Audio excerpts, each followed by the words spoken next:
So it was your spirit doesn't think. So what does that mean? Okay, let's flip to the 777 Club free mini tip.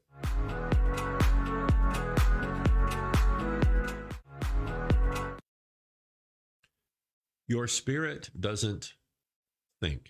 All right, let's flip over to Mr. Flip Chart.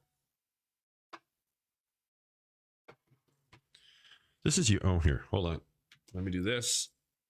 Yeah, I'll throw it around. It was just this. So it's not clicking and clanking. So this is you. Whoops, hold on. Let's try this button. There. This is you, and this is your I am, which another word is your spirit, right? So you hear it, you guys have heard it 1,000 times. Oh, so it's still quiet. Isn't that interesting? I don't know. My volume it's pumping out pretty darn good. So I don't know why it's quiet at your end. I'll turn it up, but I'm scared I'm going to, let's try it. I'm scared I'm going to start to distort, but we'll try that and see what happens. But thanks, Brandy, for tuning in and saying so. We'll try this too, I bet. Although I don't want to redline it, but we'll give her a go. Okay. So you hear it said like 1,000 times, body, mind, spirit, body, mind, spirit, body, mind, spirit. So let's look at that. So of course, this is your spirit. And then you have a body, which is really tied in with convergence, which is the second portion of the show. So we'll get to that. And then there's your mind. And your mind is where you think. So your mind is out here. And this is where your thoughts are.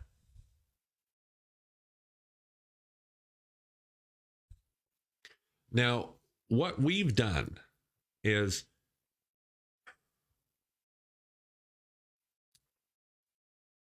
you ever been in the summertime and there's a swarm of mosquitoes and they're like above your head? Where was that? In New Orleans, they have, what do they call them? Huh. I think they're cicadas. I think they call them locusts is a kind of a common vernacular.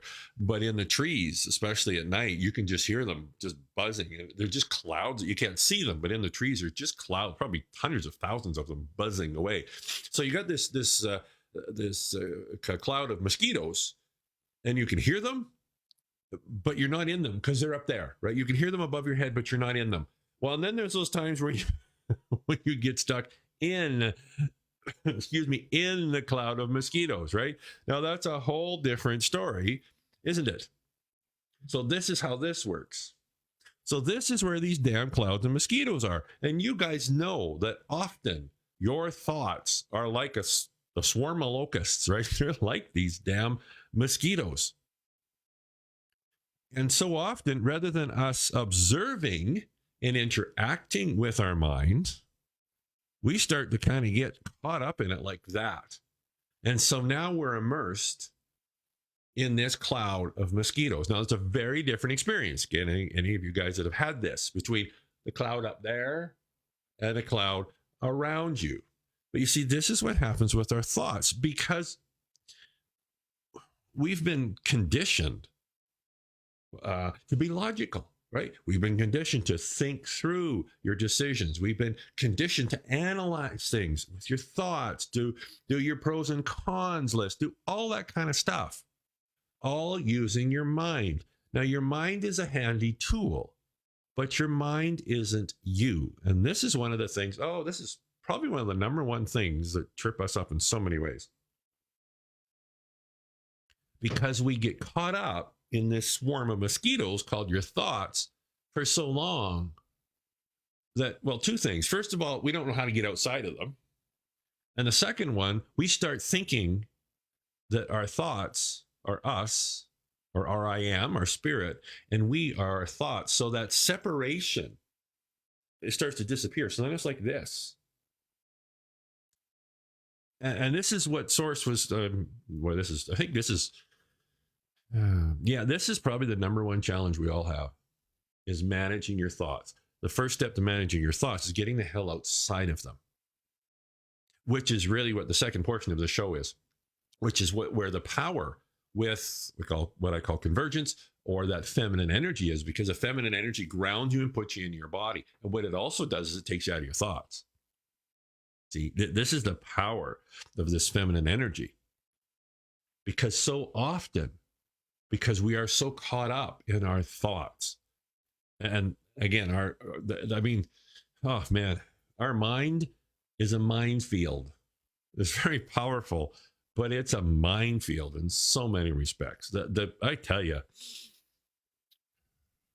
we do more damage to ourselves with our mind and our thoughts than anybody else could ever do. So, and how to manage them? Well, the first thing you got to do is get outside of them. So stay tuned for the second portion of the show, because we'll talk about that. But understanding that your spirit, you right there, see, you right there, you don't think. Now, I know after I've said that, you go, I know a lot of people that must be really good at being outside of their thoughts because they ain't thinking at all, right? And actually, there's some truth and value in that.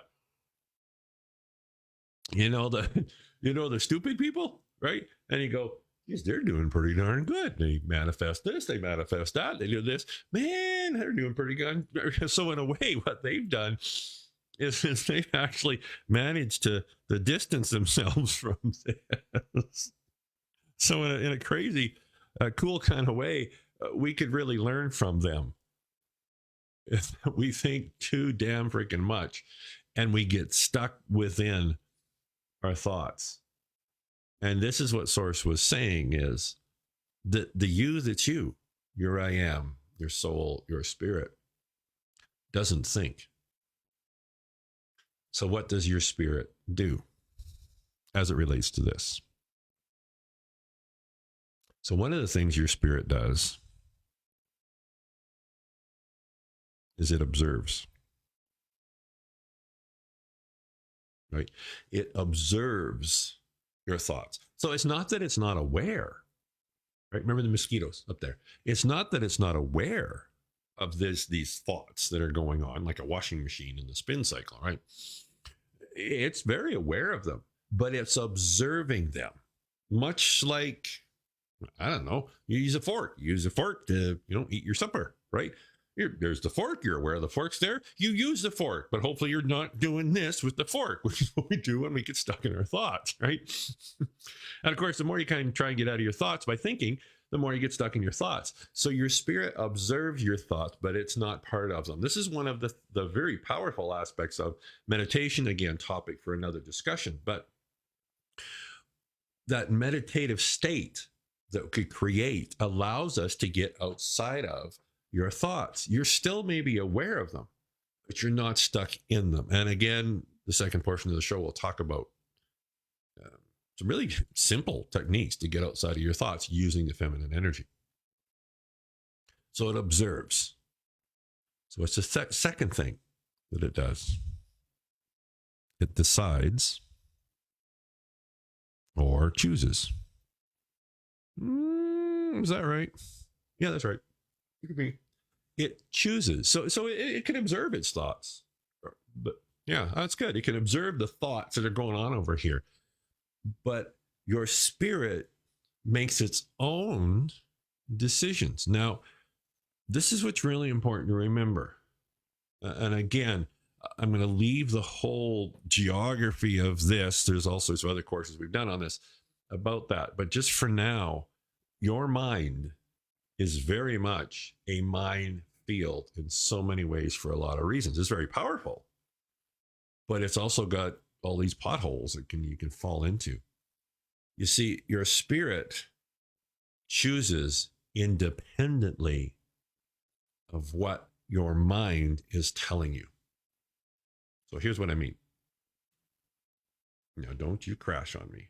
Watch this. Well, this must be, see, whenever there's something really important, some of the equipment will start to go haywire. It's the coolest thing ever. So your mind decides and chooses independent. Your spirit or your soul chooses independently of what your mind, its mind, is telling it. because in your mind is where all the past programming lives.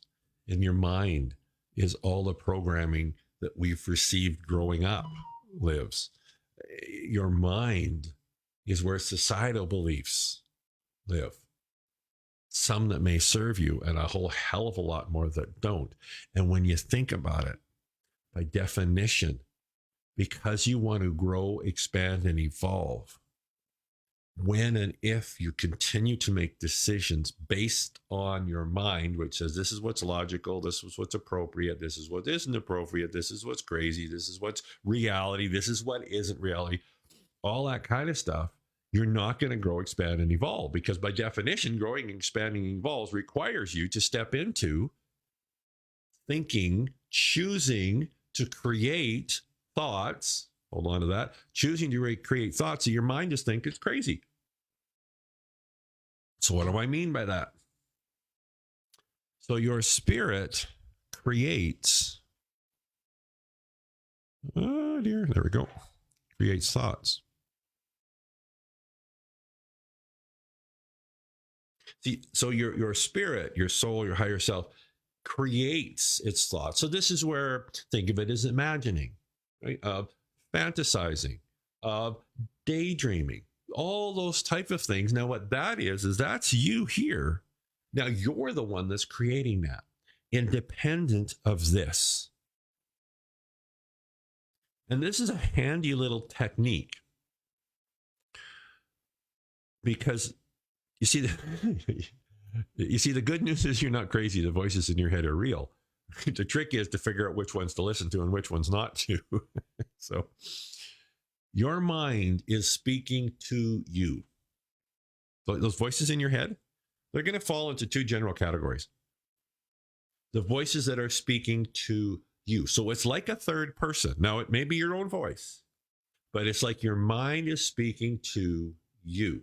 And what's cool is when you start to kind of just ask those questions, you'll start to be able to differentiate between the two. Because there's the voices in your head, either your own voice or other actors and players in this whole scenario here, that are talking to you. Then there is your voice. I call that your I am voice. And so this is like speaking in the first person. So you're the one that's actually speaking. You see, that's the cool thing. This dialogue, this inner dialogue that you hear people talk about all the time, it really is a dialogue. There are two parties. There's you, your I am, and then there's your mind. So, now this is really kind of trippy. So to have a dialogue, it requires two unique entities. So within your head right now, there's actually two entities. There is you, your I am voice, and then there's all these other ones talking to you. So you're actually having a conversation between you and your mind. Now, the trick is to remember who's the one that's supposed to be running the show. It's not your mind. It's you. You're the one that decides. You're the one that chooses. You're the one, I call it your I am voice. You're the one that declares. If you want to talk about affirmations, right? You're the one that's saying it. When you say it with your I am voice, it's creative and it's powerful. And when you're saying that from this present moment, which is what the second part of the show is, it is even more powerful, because all your power is in this present moment, not New Year's resolutions that you got 365 days to do whatever with. It's right now in this present moment. And the question, I'm going to wrap up with this. The question that I present to you is, which voice or voices are you going to listen to? Are you going to continue to be caught up in this maelstrom of all the other voices, all the other thoughts, all the other programming, all the things that people said you should and shouldn't do, can and couldn't do, all that kind of stuff? Are you going to continue to allow that to create for you? Or are you going to say, I am choosing, I am creating, I am believing, regardless of what your mind tells you? Your spirit doesn't think, it chooses, it decides, it creates.